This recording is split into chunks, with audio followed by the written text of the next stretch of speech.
I'm going to talk about all five Christmas Day games today. I'm going to start off with the Knicks and Hawks naturally. I'm going to put timestamps for all five games in the description, just in case if you're only interested in about one or two.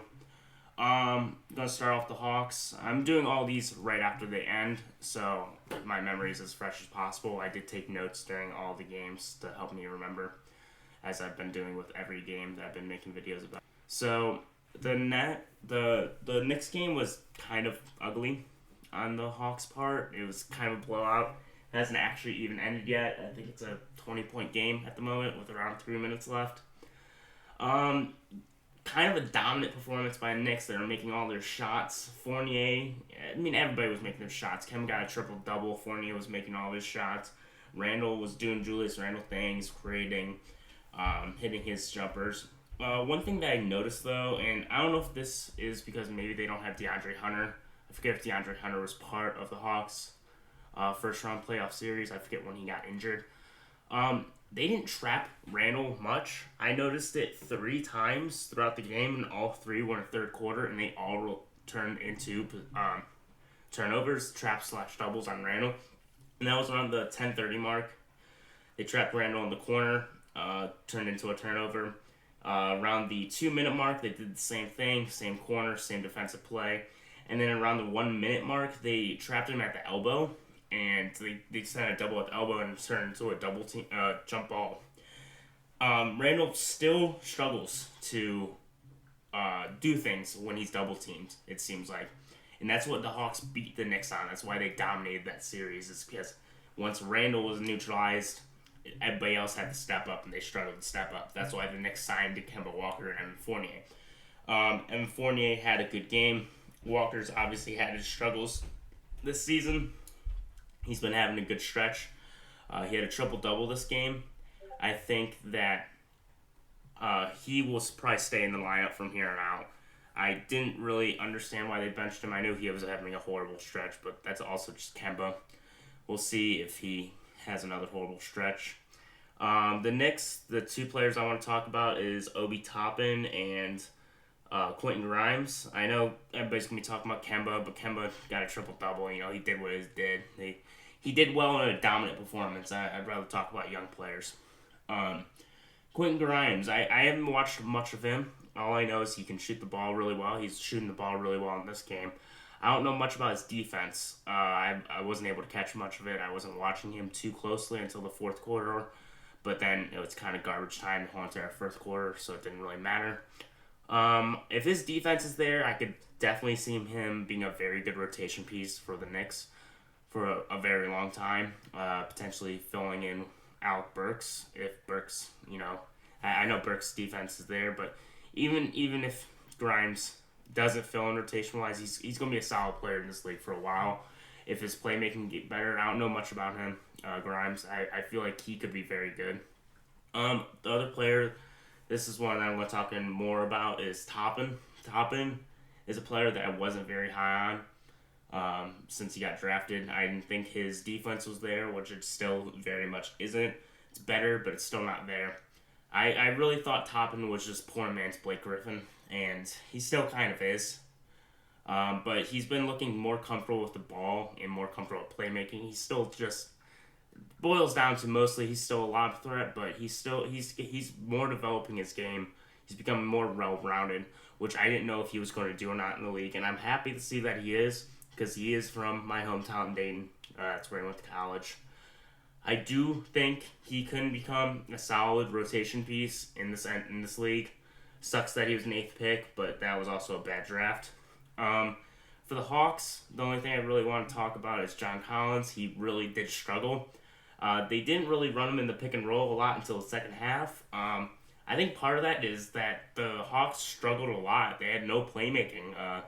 Without Lou Will or Trae Young, they struggled to have ball handlers. Cam Reddish and DeLon Wright are just not even close to what Lou Will and Trae Young are. When they did run the pick and roll, it did work relatively. They tried to get Collins going in the second half, and it was kind of ugly. It seemed a lot of forced shots, and it seemed like the Knicks knew that was going to be coming. And I think that it was just a dominant performance by the Knicks. They were making all their shots. They came in this game ready to win, despite all their injuries. I know both teams are suffering, but the Knicks definitely showed up, and they showed up well.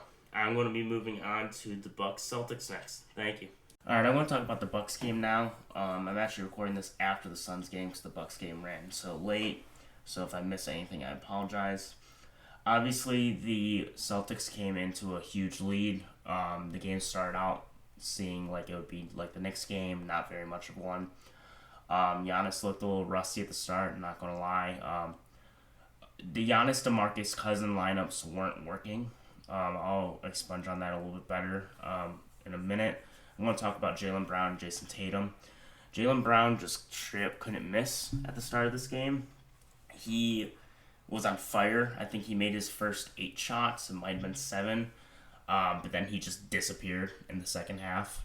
I feel like that happens a lot to Jaylen Brown. I don't watch many Celtics games, but it seems like a lot that happens with that team is that people disappear. Jason Tatum missed a lot of shots down the stretch that he should have made. I think he had 2 wide open threes that he bricked. The Celtics lost that game, hands down. I don't know. The Bucks definitely helped win it, but the Celtics definitely lost the game. I think that Time Lord did pretty well. I'm a big fan of Time Lord. He does all the big man things right. He dunked on Giannis, which was pretty cool. I'm a big fan of Time Lord. He had a big stretch. I know he got blocked at the end by Giannis, and everybody's going to remember that. But he had 14 rebounds and a bunch of points in that game. So I think his impact was definitely there. He sets good screens and all of that stuff. He does all the big men stuff right. I'm going to move on to the Bucks, excuse me.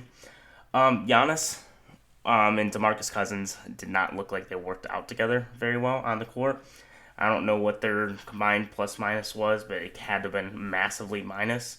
Whenever the Bucks would go on a run, it's when Giannis was on the floor and he was the center or Bobby Portis was the center. I think the big reason for this is that Giannis needs to stretch big. When DeMarcus was on the floor, he was clogging the paint a lot and causing Giannis' job a lot harder, and you'd rather have Giannis' paint open. I loved Giannis' aggression. He got a lot of fouls. He was drawing a lot of fouls. He was shooting.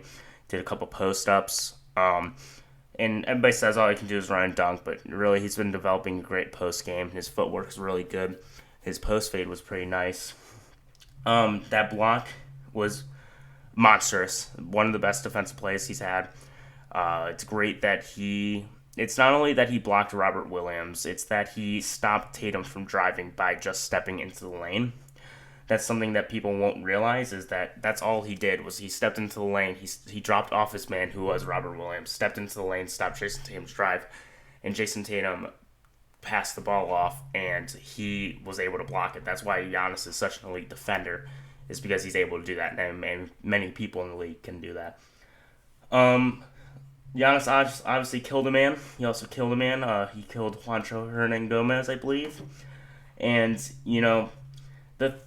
the fourth quarter was rough for the Bucks at the start. It looked like, they made a massive comeback in the third. They were down 15 at half, and they brought it to a 1-point lead, or 1-point game by the end of the third. There was one point that I highlighted in the game. It was around the 4:15 mark, and I think this was the best offensive possession the Bucks had. They just drove and kicked, I think, twice and made threes, and it was beautiful. They made the extra pass twice. Bucks and the fourth usually was more just hand Giannis the ball. Drew Holiday took over for the last possession. They also, Wes Matthews, I remember when they were down a bunch, when it was about a 12-point game, Wes Matthews, I believe, and Drew Holiday cornered, I want to say Jaylen Brown, took the ball, and Wes Matthews hit a 3. Wes Matthews also had another 3 later on. He was pretty impactful in this game, not going to lie. I'd love to see it because he's a former Mav. But obviously Giannis with 36 points, I don't know how many rebounds, he at least had 1 block. And he was just a monster the whole game. I don't think him and DeMarcus is going to work.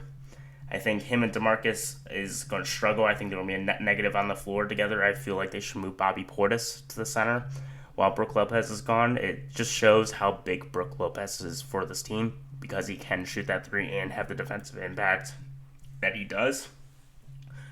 I think he's one of the most underrated players on this team in general and one of the most underrated players in the league. And that's, I think, DeMarcus's lack of shooting and fit of this team is going to show that.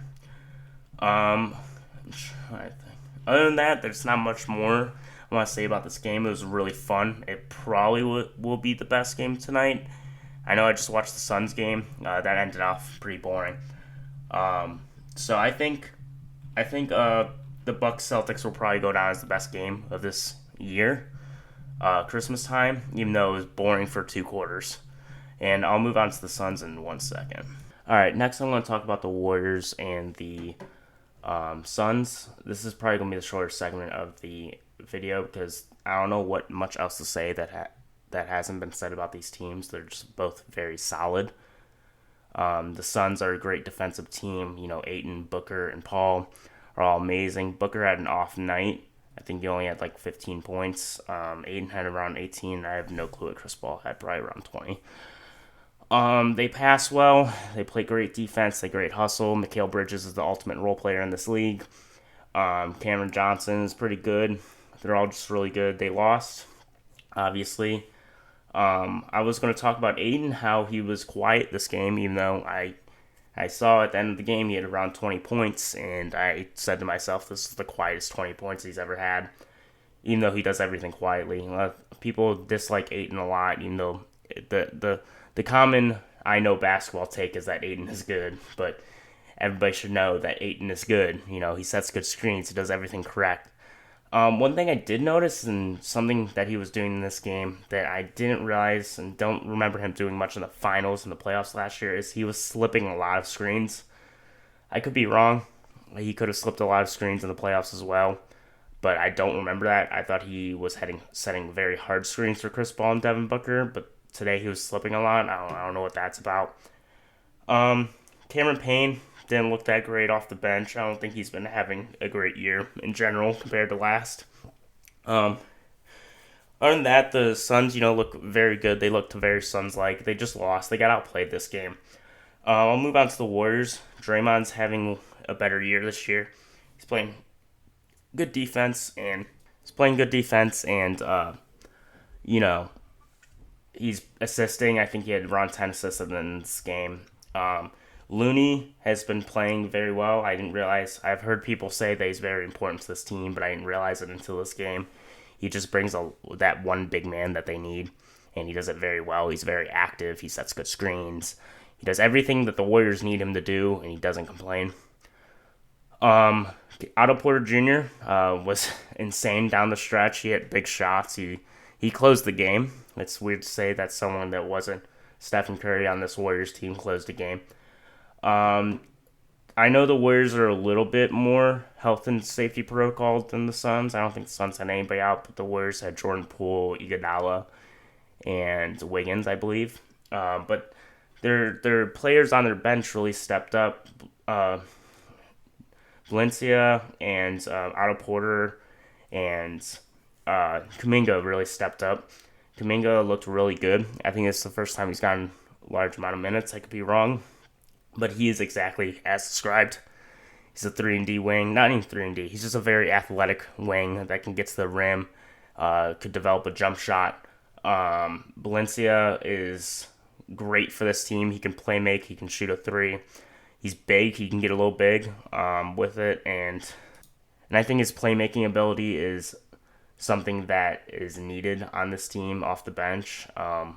Gary Payton II, I could have sworn it was Jr., looked good. I know he's been getting more time with Jordan Poole out, and he's earning his spot. I don't really have much to say about this game. Like I said, I don't know what to talk about these teams that hasn't been said before. Looney looked well. Kuminga looked good. I haven't seen enough of him to really make comments. Warriors won Inferno in the fourth quarter. Otto Porter just turned into prime, whatever you want to call it. I'm probably going to make a video about Klay Thompson here soon. I'm not sure about the whole Klay Thompson scenario. I haven't watched any of his G League games to detract my own point, but I'm not super high on the take that Klay Thompson's going to push this team over the edge. Just the fact that he hasn't played in 2 years, and that's a long time. But I'm going to move on to the Lakers and Nets game. All right, so the Lakers Nets. What a fucking game! What the fuck happened there? So if the fourth quarter didn't happen, this whole entire segment was going to be about how I feel depressed because the Lakers make me feel the same feeling of when you realize your grandparents are getting old.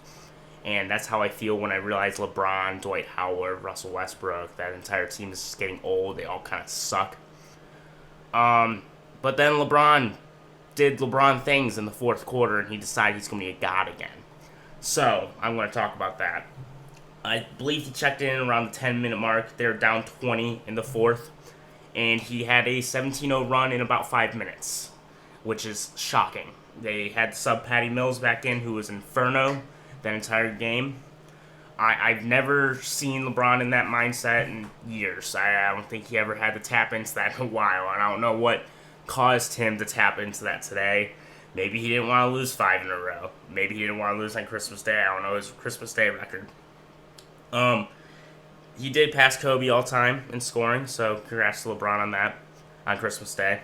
But obviously, the play that's going to be remembered is that Nick Claxton dunked on LeBron, got an and one, and won the game, essentially.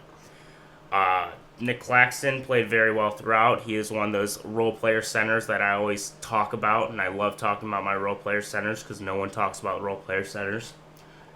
But I'll talk about Harden and Patty Mills. They went off. Patty Mills couldn't miss. He was looking like Steph Curry out there. He just was making these little running threes. These little sideways action threes off screens. It was awesome. James Harden was making some of the best passes I've ever seen him do. I haven't watched him much this year. I've heard he's a lot more free with it, from what I've heard, and he's accepted a different role, and I could definitely tell that. He was playing a lot harder defense. He was passing more. He had this one insane bounce pass, the Claxton, I believe, where he literally it looked like he just banged down on the floor because the thing flew up so high, but Claxton just grabbed it and dunked it. It was awesome. I think that was in the third. But the Nets look fine without KD. They looked like they can still win games. I want to talk about how I think Patty Mills might have been the perfect signing for the Nets that they didn't know they needed.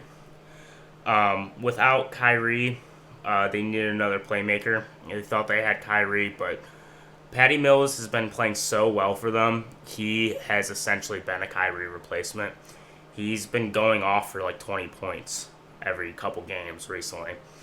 He's not obviously quite to the level of Kyrie, but he's been a suitable replacement at the very least. I think he is the reason they are still title contending team. Definitively, like maybe the best team in the league is because of Patty Mills. If no Kyrie and Patty Mills wasn't playing at the level he is, I don't think they are where they are. But the Lakers, they look like a G League team without LeBron. I know Davis isn't there, but it's not like Davis is helping much this year at all. He's playing horrible. I don't know what it is. I know they lost defense. They lost a lot of defense in Caruso and Kuzma, but it's just something else. They're not meshing. I said it at the start of the season. I know I don't have videos out there. I told all my buddies that the Lakers this year are a science experiment.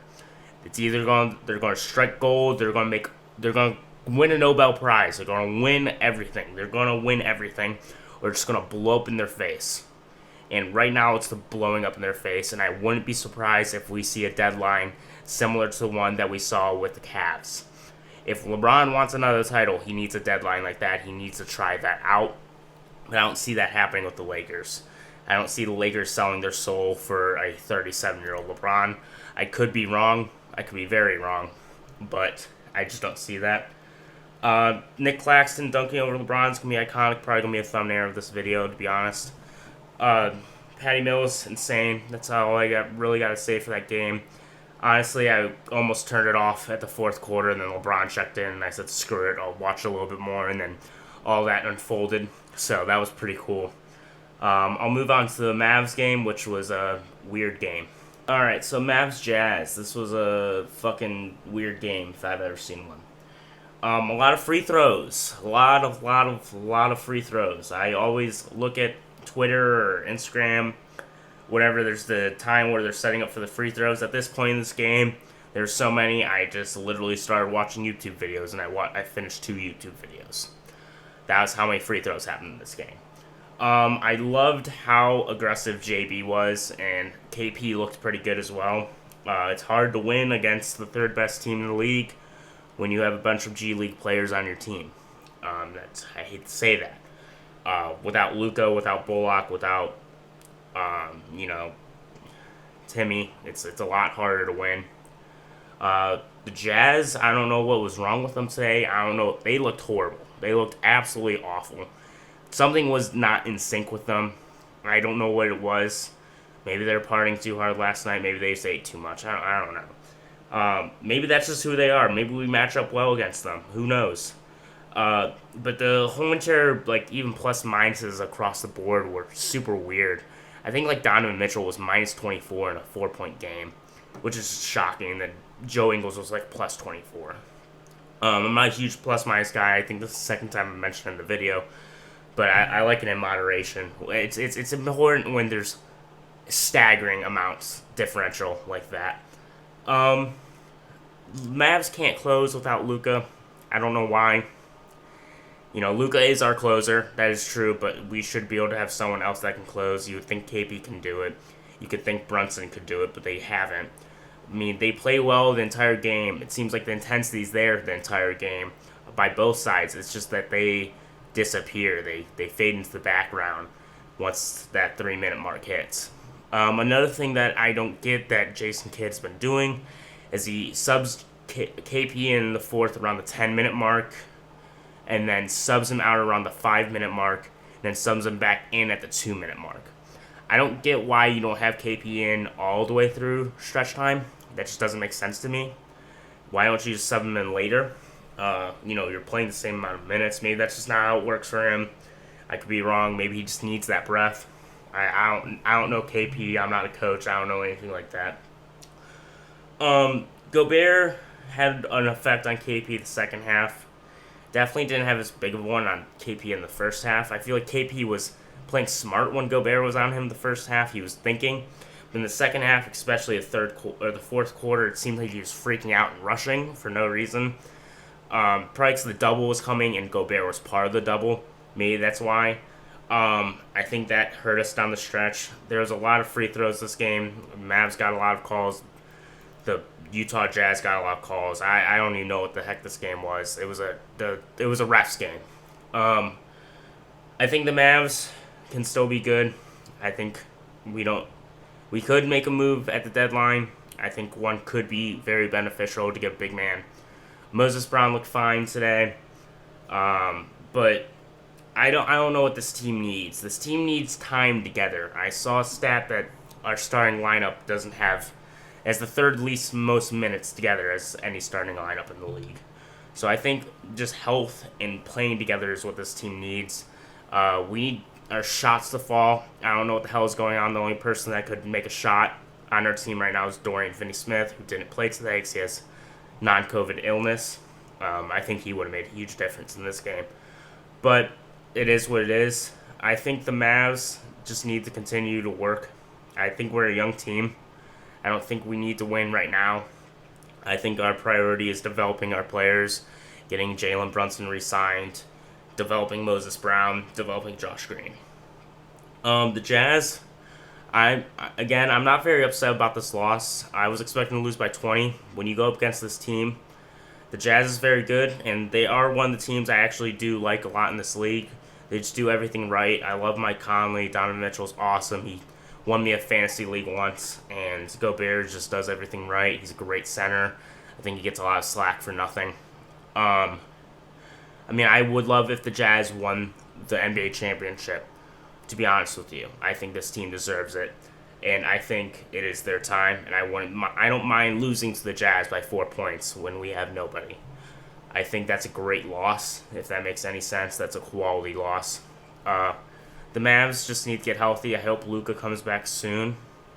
I hope that we can survive a skid without him with a bit longer. It's been rough without him. I think we've won like 3 games.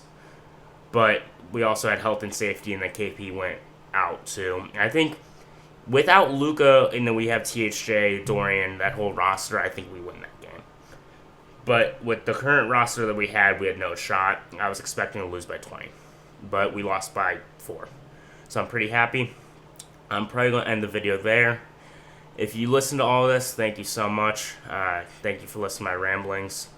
And I wish you a Merry Christmas and a Happy New Year. Adios.